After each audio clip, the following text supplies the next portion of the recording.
I cannot help it, it is my disposition. How often one hears this expression as an excuse for wrongdoing. What does it imply?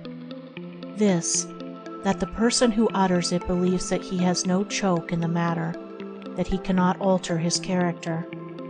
He believes that he must go on doing the wrong thing to the end of his days because he was born so, or because his father or grandfather was like that, or, if not these, then someone along the family line 100 or 200 or 300 years ago must have been afflicted, and therefore he is and must remain so.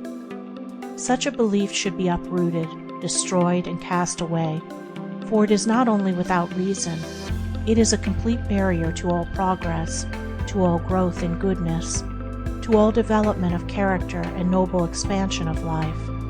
Character is not permanent. It is, indeed, one of the most changeable things in nature.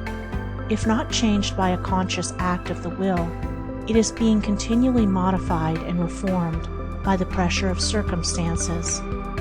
Disposition is not fixed, except insofar as one fixes it by continuing to do the same thing, and by persistence in the stubborn belief that he cannot help it. As soon as one gets rid of that belief, he will find that he can help it.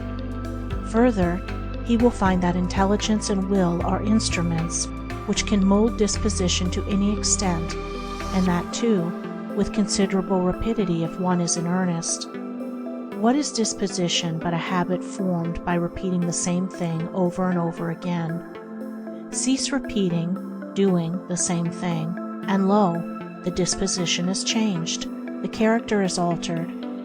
To cease from an old habit of thought or action is, I know, difficult at first, but with each added effort, the difficulty decreases, and finally disappears, and then the new and good habit is formed, and the disposition is changed from bad to good. The character is ennobled, the mind is delivered from the torment, and is lifted into joy. There is no need for anyone to remain the slave of a disposition which causes him unhappiness, and which he himself regards as undesirable. He can abandon it. He can break away from the slavery.